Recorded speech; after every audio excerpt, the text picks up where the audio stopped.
Our next speaker is Scott Hales. Scott Hales has been a historian writer for the Church History Department since 2015.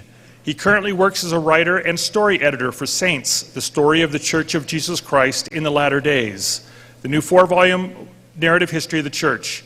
He has a BA in English from Brigham Young University and an MA and PhD in American Literature from the University of Cincinnati. He's published several articles, and I'm just going to turn the time over to Scott Hales.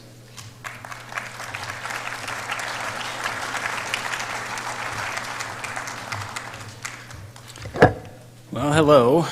It is a pleasure to be here speaking about Saints again at Fair Mormon.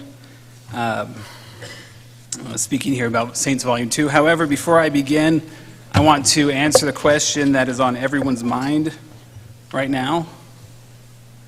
This is how I am related to Brian Hales. So, no need to ask him or me. Occasionally he gets called Scott, but I get called Brian all the time. I don't know why, because we don't look anything like each other. I mean, maybe aside from the glasses, but you know. So there's that. So let's just set that aside. All right, so we're going to talk a little bit today about Saints Volume 2. We've already heard a little bit about it at this conference on Wednesday from Angela Hallstrom, who's a fellow writer and literary editor. She and I have worked hard together on this volume and on other volumes, and we're excited. Right there? Okay, great. We're excited to get this book out. And the second question on everybody's mind is, when is Volume 2 coming out?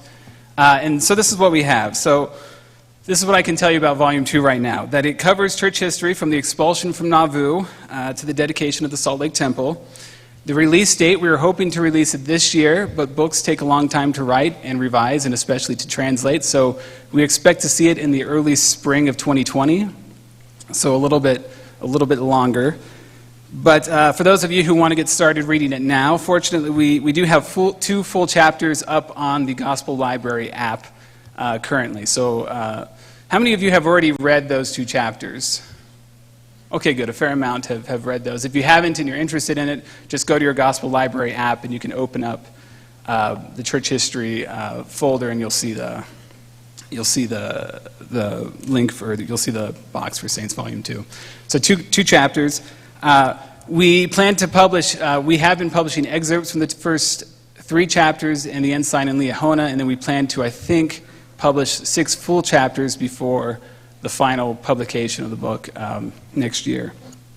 Also, as Matt McBride talked a little bit about yesterday, when we publish Saints Volume 2, we'll also be publishing 68 additional church history topics, and also a few additional videos that are in connection to the narrative of Saints Volume 2. So that should answer some of your questions on that. Before we talk more about Saints Volume 2, though, I want to talk briefly about just the success of Volume 1. Just by show of hands, how many of you have read either all or part of Saints Volume 1? Okay, that's also very good to see. Here are just a few statistics. As of, I believe, the end of July, we have sold 409,743 copies of Saints Volume 1. And that's in all 14 languages. Most of those have been in English, but also in Spanish and Portuguese, I think, have been the biggest market for these books. Also, more than 1 million readers are reading Saints on the Gospel Library app, which is kind of neat to think about.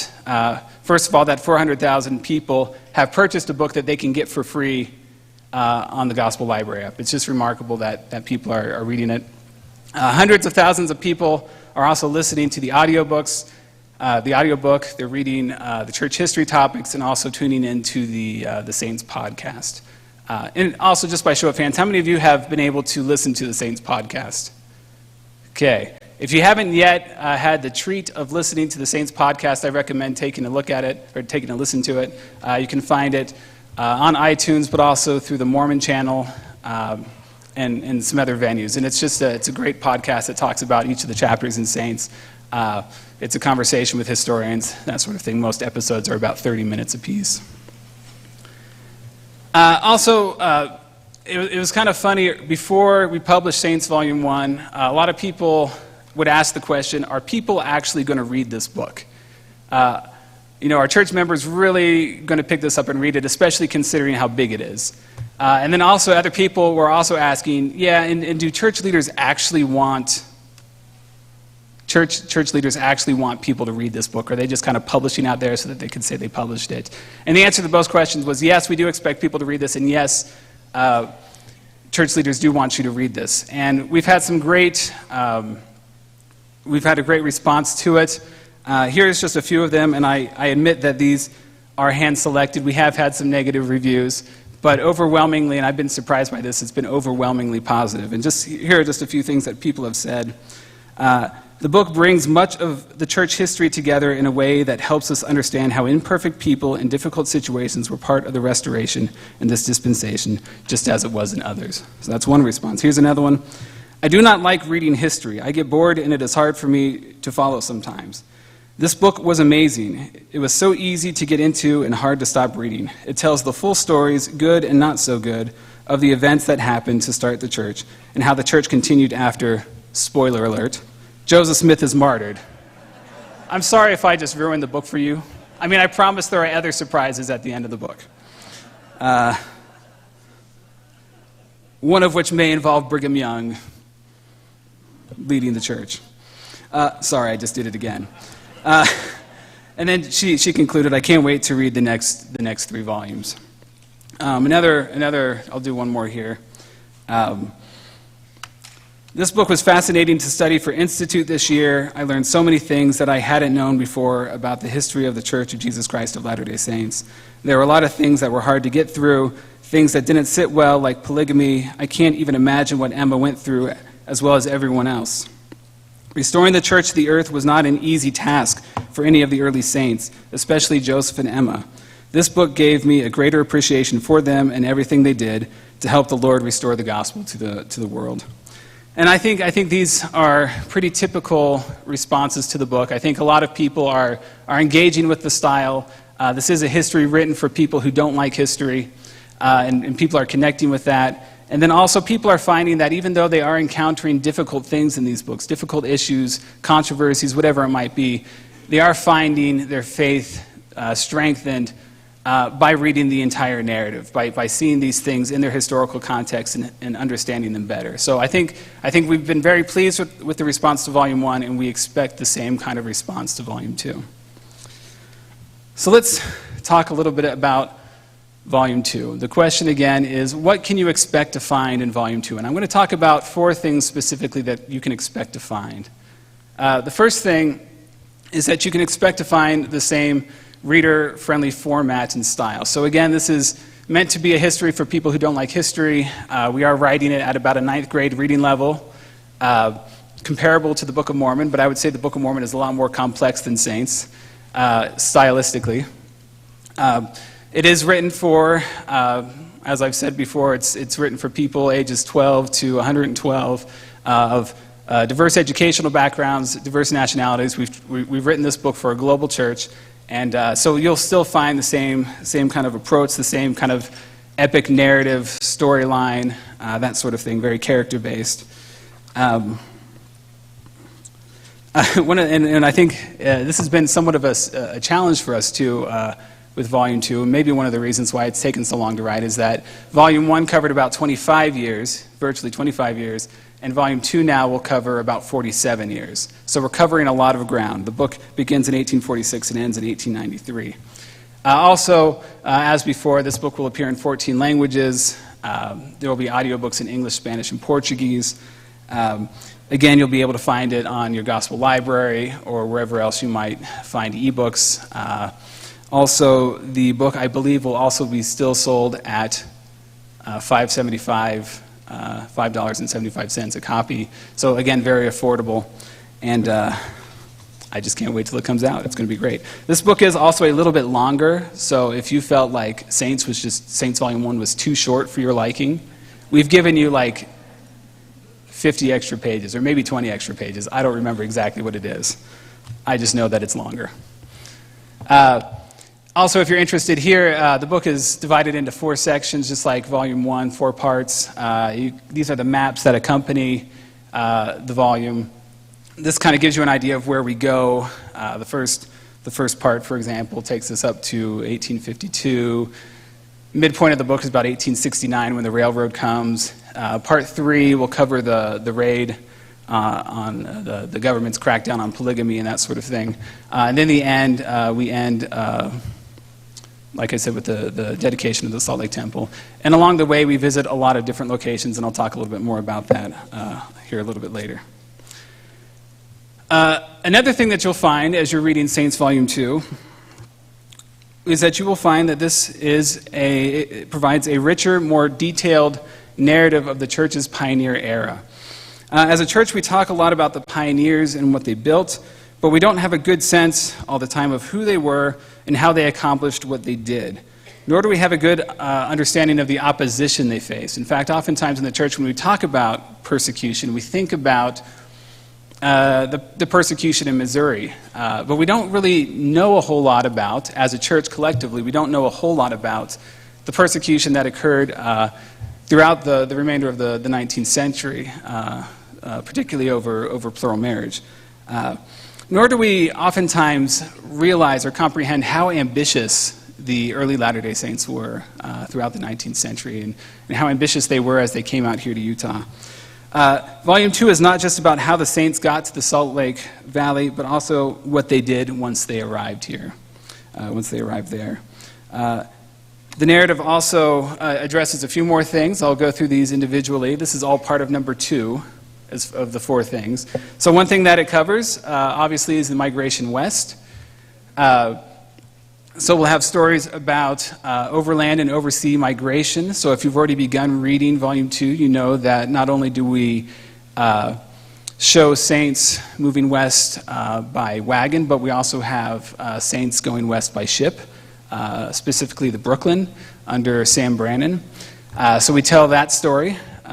It kind of gives a broader view of what the Exodus was like. We also talk about the handcart migration, including the handcart tragedy of 1856, but we don't just talk about what happened in 1856, but we also talk about other handcart migrations, most of which were far more successful, although I don't think it was ever easy to be a handcart pioneer. Then the narrative also takes us to the post-1869 migration by railroad. So oftentimes we talk about the pioneer era ending in 1869, and that's partially true. That's when the overland migration ended by wagons. But after that, saints were still coming very regularly on the railroad. And so we'll talk a little bit about some of the railroad saints and how that changed the dynamic of the migration. And then, of course, we'll also be talking about the saints who settled the Intermountain West and the neighboring areas. And so we'll begin to see how the saints moved from the Salt Lake Valley out into neighboring valleys and neighboring lands.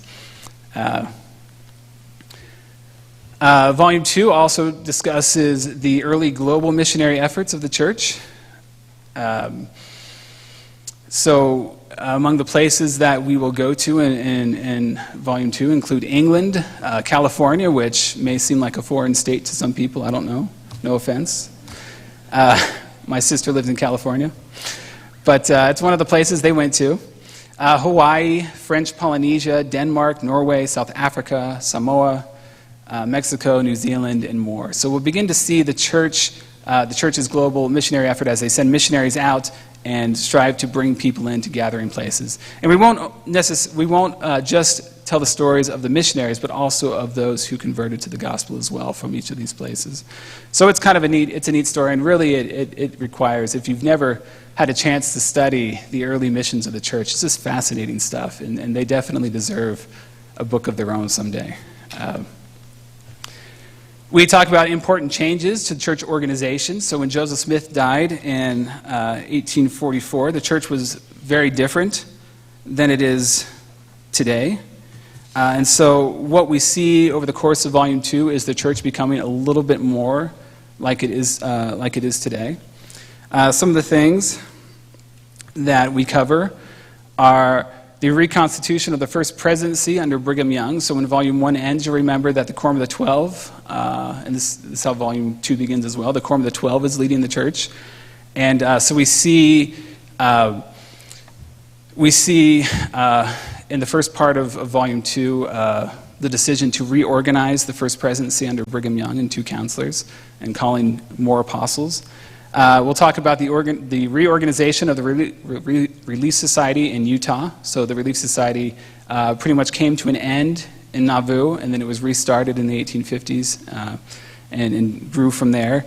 We'll talk about things like Relief Society halls, which were a 19th century phenomenon that just fascinates me. In fact, I was looking for a used car the other day in Lehi, Utah. Anybody from Lehi? A few people. And what was kind of neat, as we were looking for a used car at this old building, I saw a historical marker on the side of the building and found out that this used car shop was once a Relief Society hall where Eliza R. Snow spoke in tongues. And I'm like, wow, how it's fallen. It was very sad to me. I was gloomy for the rest of the day. This is just kind of something that happens to historians when they see sad things like that. But it's kind of neat. This is something that you can still see traces of today.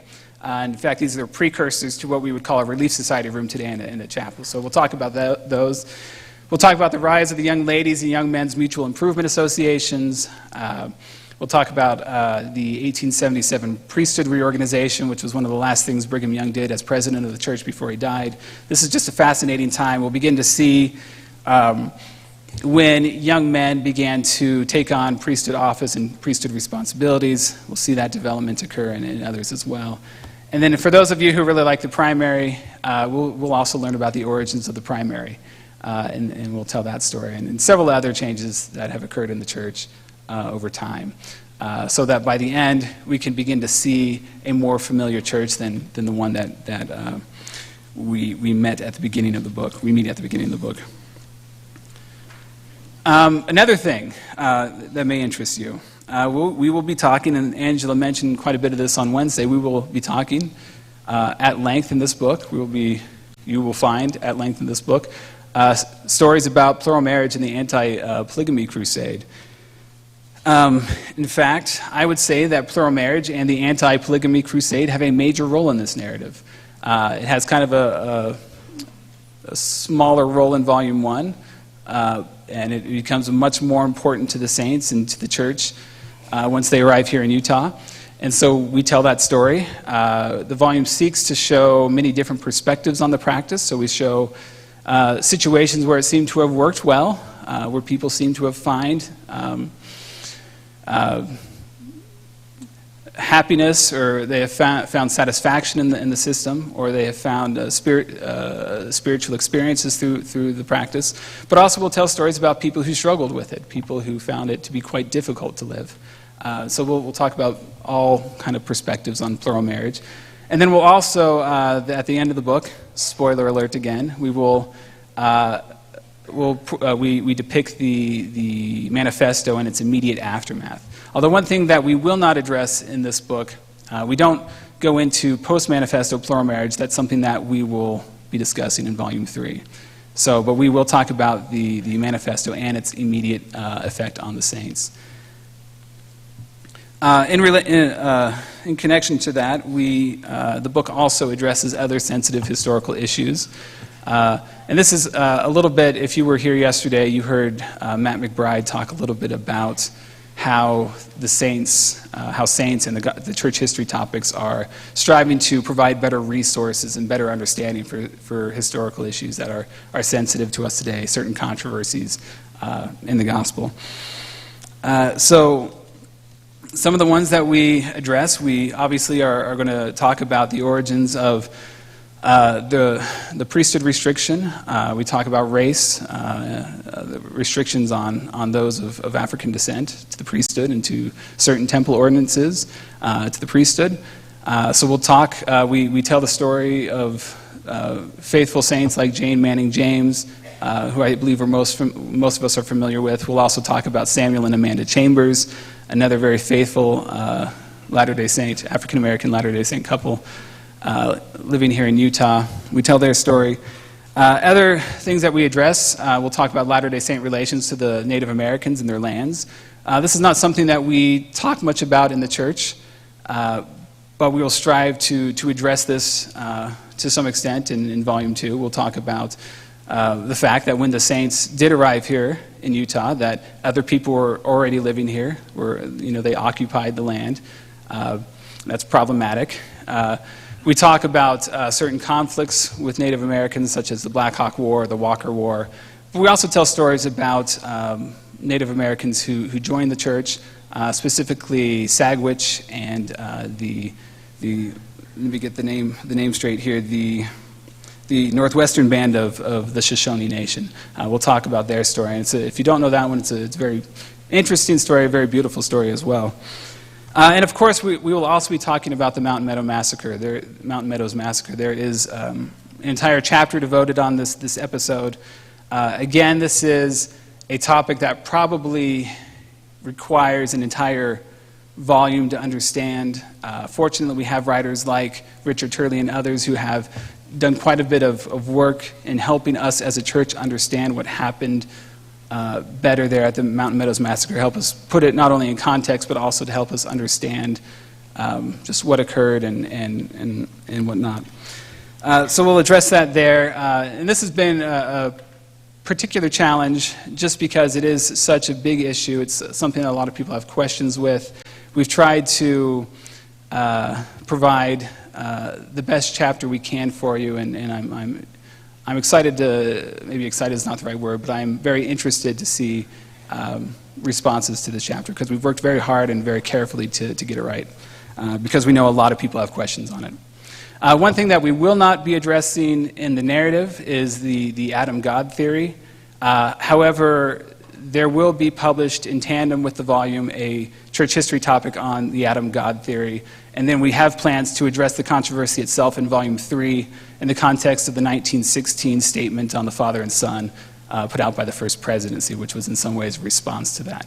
So we find occasionally in Saints that it's better to address a controversy when it is being really addressed by the saints themselves. So for example, some reviewers of Volume 1 have been upset that we did not tackle, for example, the issue of Helen Mar Kimball, Joseph Smith's youngest wife, or the issue of controversy surrounding the Book of Abraham, for example.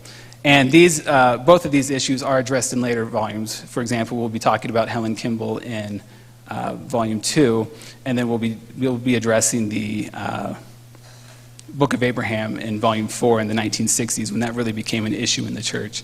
And so that's just one of the practices that we have. So we will be talking quite a bit about sensitive issues in the book as well.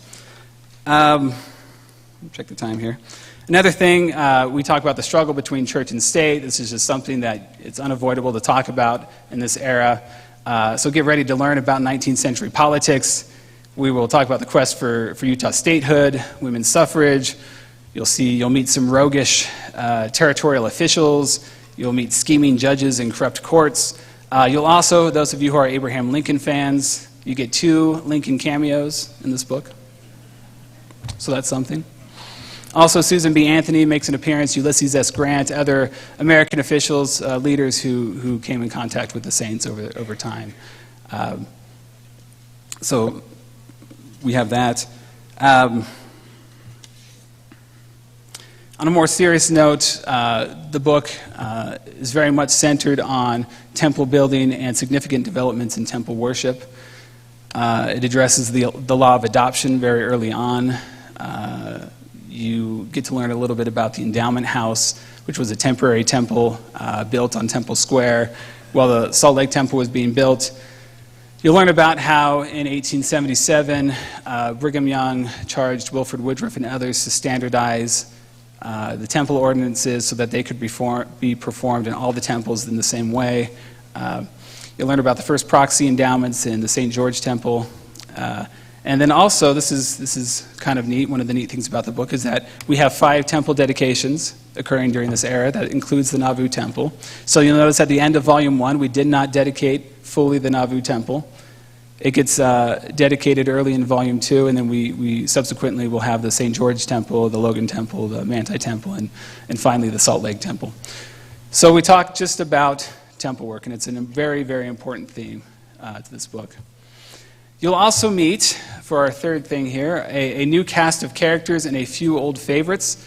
One of my most favorite things about working on the Saints Project and writing these stories is being able to meet these people and get to know them on a very personal level. That's in many ways what Saints is all about, is we want people today, saints today, to connect with the saints who came before them.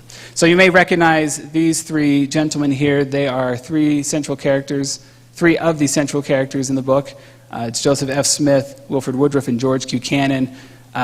We get to watch Joseph F. and George Q. grow up. They begin as very young men early in the book, and we get to watch them grow and progress in the gospel. I'd like to talk about just a few other people here. One person that you'll meet is Jonathan Napela, who is an early Hawaiian Latter-day Saint, a prominent Latter-day Saint. He was together with George Q. Cannon, he was the co-translator of the Hawaiian Book of Mormon. He was also the first Hawaiian Latter-day Saint to receive the endowment, and I think he might have also been the first Hawaiian Latter-day Saint to visit Salt Lake City. He was a church and mission leader, a very faithful man, and he spent the last few years of his life ministering to Latter-day Saints and others who were afflicted with leprosy on the Hawaiian island of Molokai. And so we tell his story, and in many ways it's a very heartbreaking story, but it's also, for me, a very faith-affirming one to learn about this man and his dedication to the gospel and the sacrifices he made, not only for us as Latter-day Saints, but to those who were truly suffering with what must have been just a horrible, horrible disease for them. So we'll have his story. Another that we'll meet is, and I'm going to butcher this name because I don't speak Spanish, but Desideria Quintanar de Yanez, one of the first Mexican women to join the Church of Jesus Christ of Latter-day Saints. We don't know a whole lot about her, but we are able to tell what we know in Saints. She has a very interesting conversion experience. She had a vision of a Spanish translation of Parley P. Pratt's A Voice of Warning. And this was before the book had even been translated, or it was in the process of being translated at the time, and she just had no idea. But she had this dream of a book, and she sent her son to Mexico City to find out more about it. And when he arrived there, he just came across, happened upon the men who were translating this book into Spanish. And so we learned about that, and we learned about the baptism of her and her family. And like I said, we don't know much about her, but we do know from her son, a record her son left, that she died in full faith of Mormonism. And so it's a great story, and a faithful woman that you'll meet in this book. Probably one of my most favorite people that you'll meet is Anna Widtsoe, a Norwegian Latter-day Saint. You might be more familiar with her oldest son, John A. Widtsoe, who was later like the smartest man in the church. He was and an apostle. She was widowed in 1878 after about 8 years of marriage. So she was very young. She was age 28. Baptized in Norway in 1881. We'll tell that story. We'll talk about how she gathered to Zion with her sons John and Osborne in 1883, settled in Logan around the time that the Logan Temple was dedicated. She was able to attend that dedication with John. She lived near other Scandinavian saints. She encouraged her sons to acquire higher education, and she sent out John. She sent her son John to Harvard with a group of Latter-day Saints, who were the first group of Latter-day Saints to attend that university. We tell their story as well. And she was also very active in the cause of women's suffrage. That's something that also emerges from the historical record. And then what's really, really exciting, and I can't overstate how exciting this is she was a prolific letter writer. And the trouble was early on in the process of writing Volume 2, we really wanted to tell her story, but we didn't have a whole lot of information about her because all of her letters and most of the documents related to her, except for a biography that John wrote about her, everything that she wrote was in Dano-Norwegian. Out of curiosity, how many people speak or read Dano-Norwegian in this room? No one speaks or reads Dano-Norwegian. So we thought. And so we gave it to a few Norwegian speakers who couldn't make heads or tails of it. They said this is just too complicated to read. And one day I was talking to an old friend of mine who was recently hired at BYU in their history department. And I knew that she studied German, and I just mentioned that we had all these documents in Dano-Norwegian, and we just had no way of translating them. And she goes, well, I read that. I'm like, I've known you for 10 years. How did I not know this? So we handed her the letters, and she began reading Anna Widtsoe's letters, and she was very detailed. Anna Widtsoe was in the letters she wrote. And so we were able to make her a character in Saints because of these translations. And then this is where the story gets even cooler. So my friend is very busy, and so she couldn't always get us translations as quickly as we needed them because we were under such a tight deadline. And one day we got an email from a young man who said that he could offer some help in translating. He heard that we needed some help translating Dano-Norwegian. He had heard this from his uncle, who we had been in contact for with another issue. And he said that he could read these letters for us, and we said, well, we've already got someone who can do this. We don't necessarily need anybody.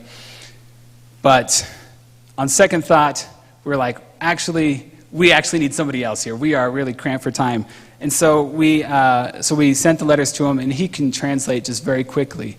And the neat thing about this is that we found out that he is actually John A. Widtsoe's, and therefore Anna Widtsoe's descendant. So we have a descendant of John A. Widtsoe and Anna Widtsoe translating these family letters. And it's amazing how things in this project line up together. So I'm really excited for you to learn her story. One of the neat things as well is that she recorded her experience at the Salt Lake Temple dedication, and she just bears a beautiful testimony of what she experienced there.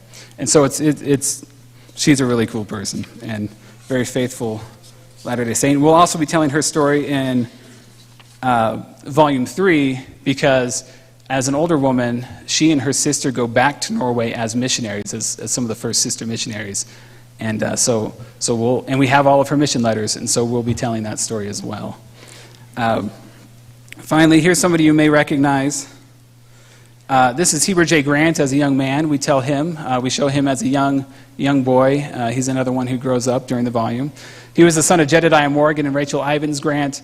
His father died when he was 9 days old. He was an early leader of the Young Men's Mutual Improvement Association in the Salt Lake City 13th Ward. And he was also called to the apostleship in 1882 at age 25, around the time this picture was taken. And Angela spoke a little bit about his wife, Emily Wells Grant, on Wednesday. And I'm going to actually read you one of the scenes from Saints about Heber J. Grant as a young man. This is when he was in the presidency of the 13th Ward Young Men's Mutual Improvement Association. So I'm going to tell this story, read the story. This is an actual scene from Saints Volume 2 about Heber J. Grant as a young man. So later that year, this is 1876, every ward in Salt Lake City held a party to raise money to finish the St. George Temple.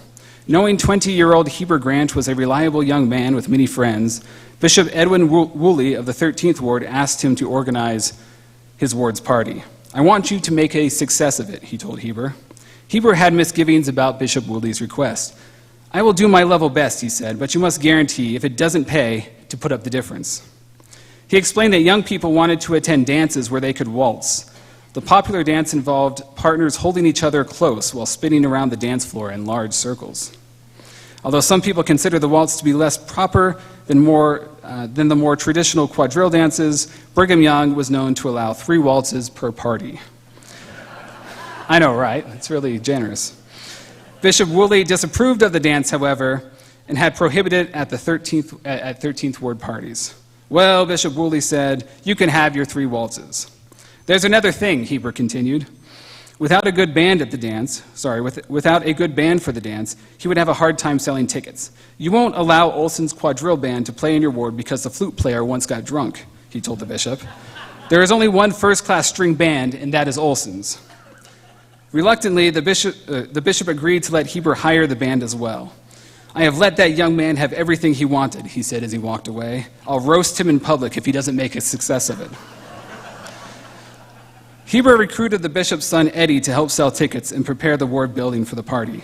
They cleared away desks from a large room, placed borrowed rugs on the floor, and hung pictures of Brigham Young and other church leaders on the walls. And if you can imagine dancing with Brigham Young staring at you the whole time, I can guarantee you they will be dancing the Book of Mormon with the part, as they say today, right? But anyway, sorry, I digress. They then recruited several young men to promote the dance at their workplace. On the day of the dance, Heber sat at the door with an alphabetical list of everyone who had purchased tickets. No one was allowed inside who had not paid $1.50 for a ticket. Then Brigham Young showed up without a ticket.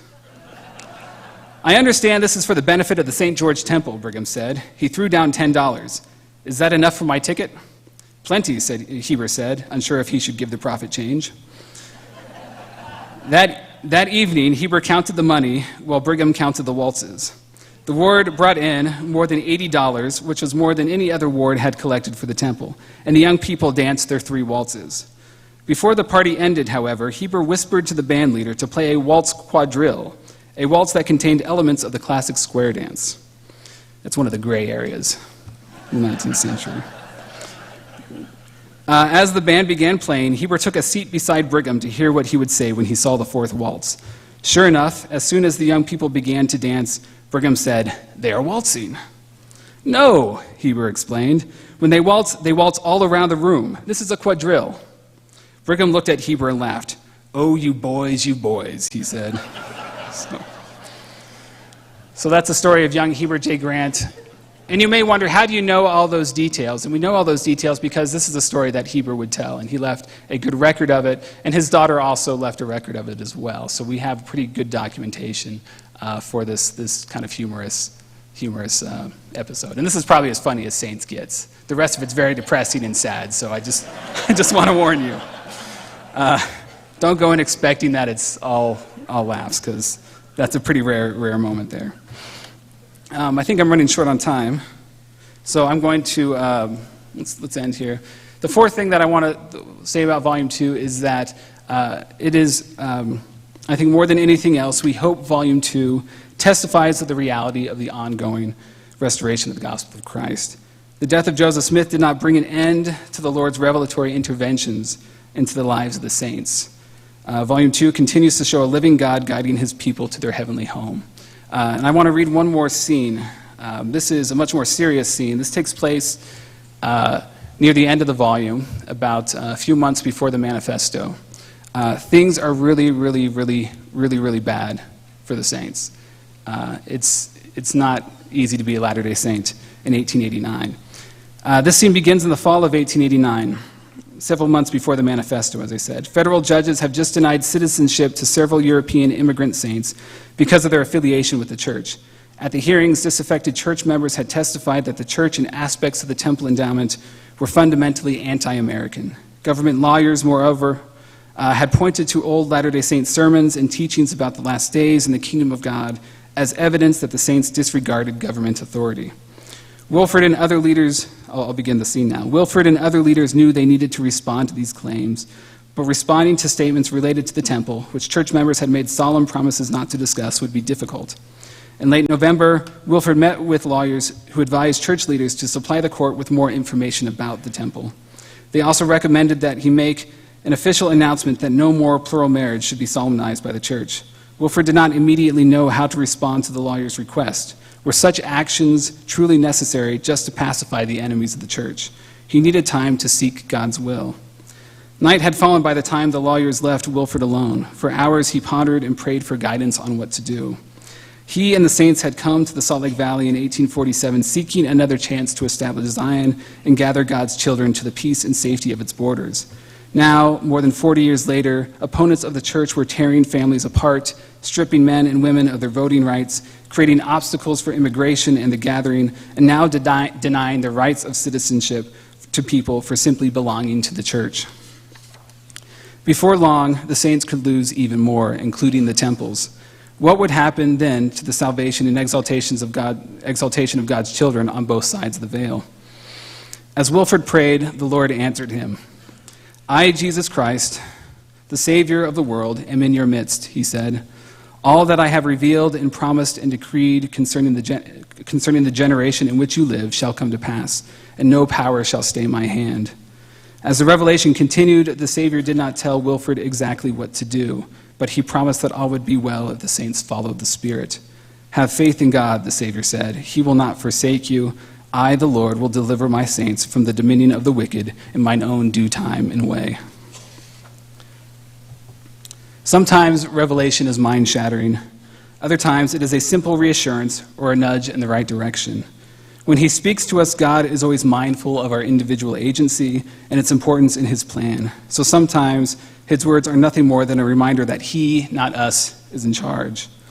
If Volume 2 teaches us anything, it is that God will not always stop us from making mistakes, but he will take care of us and direct us as we strive to follow his Spirit. This is the story and the message that we hope you get from Saints Volume 2.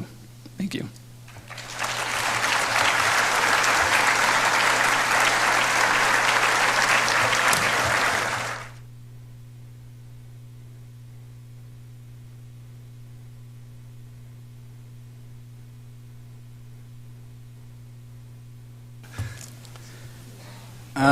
Wow, okay.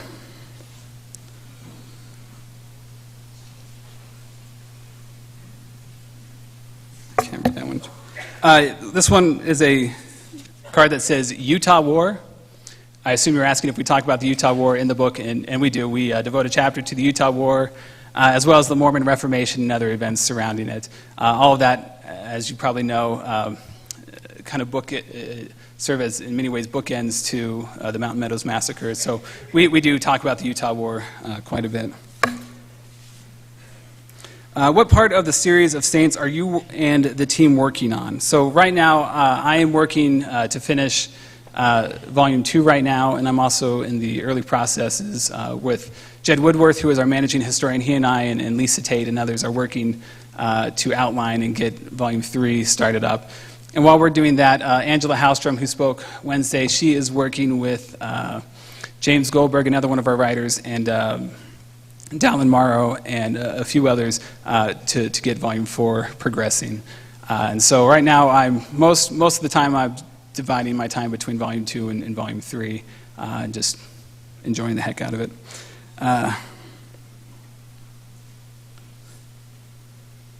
Is it difficult to withhold info on your current work while promoting the former volume being published? I guess I don't know quite what that means. I mean, we do kind of want to be able to get Volume 2 out there and talk so much about what we've got on Volume 2 and also kind of keep the excitement up for Volume 1. So it is a little bit difficult to juggle that because we're really still excited about Volume 1 and we want to talk about that and promote that, but we also want to get you excited about Volume 2 and kind of tease you with things about Volumes 3 and 4. But I wouldn't say it's particularly difficult.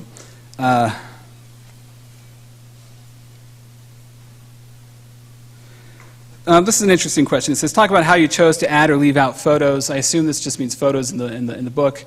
This was a decision made before I even began the project. In fact, from what I understand, one of the early incarnations or ideas for Saints was to have more of a photograph book where you'd have the history of the church, but it would also just be richly illustrated with photographs. And I think the decision was ultimately that we'd be able to share more history and tell more stories without the pictures. And so we have tried to put up some of the pictures, include pictures with the gospel topics, the church history topic articles. Those usually have illustrations and photographs. And so we kind of see that as the medium through which, and also the videos, we see these as the medium through which you can get images of these people. And I think it's a little sad. I really like, whenever I'm writing about someone, I like to have their picture close by so I know what they look like, and whenever that's possible. As you can tell, I really like photography and old photographs. So I think it's a shame that we can't do that, but I also understand why it is what it is. So the future volumes will pretty much appear as the current Volume 1 and 2 appear. In other words, you'll have the single illustration at the beginning of the chapter, but that's about it. How much time do I have? I'm fine, okay. When will we see treatment of the polygamous colonies in northern Mexico? So we do in Volume 2 take you to northern Mexico, but we don't go into too much detail. I believe, and I can't make any promises, but I think the plan is some of the early chapters in Volume 3 will cover the later years of the Mexican colonies to the north. I think right now we have some interest in telling the story of Camilla Kimball, who at the time was Camilla Eyring, who was, I believe, born and raised in the colonies and then left around the time of the Mexican Revolution. So I believe we will be telling more of those stories. We have a little bit of it in Volume 2, but there's just, like I said, there's so much to cover that we weren't able to go that deeply into the story of the northern colonies in Mexico. But we hope to be able to tell more of that story in Volume 3.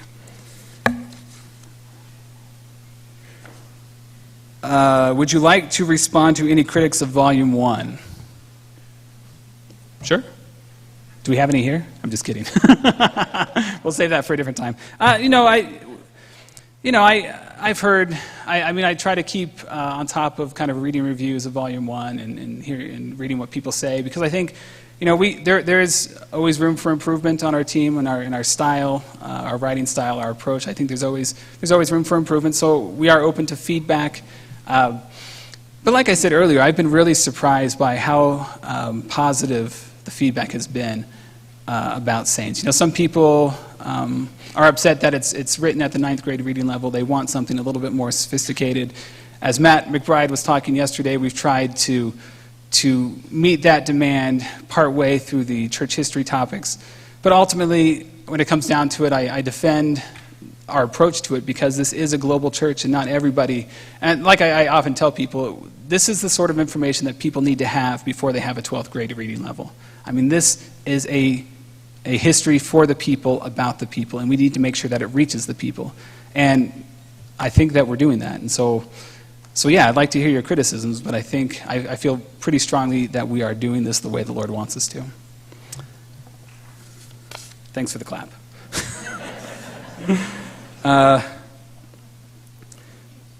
Can you share your funniest story in the book? I think I've already shared the funniest story in the book. This one says, are there any funny polygamy stories? I'm trying to think if there are any. There have got to be funny polygamy stories out there. We just can't, can't include them all. Yeah, I don't know that we tell any funny polygamy stories. Angela, can you think of any funny polygamy stories in Volume 2? No, yeah, sorry.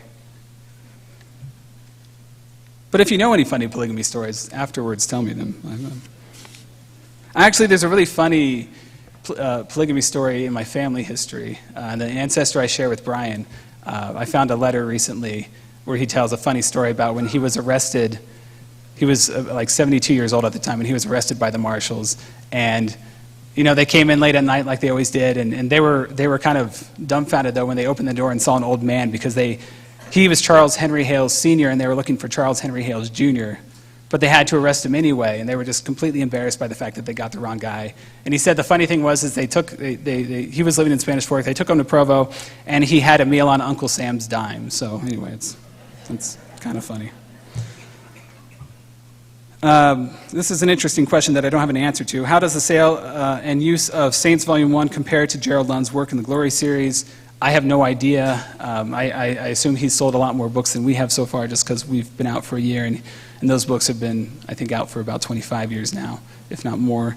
I often remember, I think we've all had this experience where we've seen people bear testimony about church history after having read Gerald Lund's books. And I'm beginning, every once in a while, in my ward or elsewhere, I hear of people bearing testimony of church history based on what they've learned in Saints. So I think it's having a similar effect on the people. I think one of the nice things about Saints, though, is that everything is historically sourced. We don't have any fictional information in these books. And so they are essentially more reliable. But I think in many ways they serve a similar purpose, and that is getting the story of the church out to the average reader. So, all right, let's do one more. There's another Work in the Glory one. Let's do this one, because I think it's a good question. Sorry, there's so many here.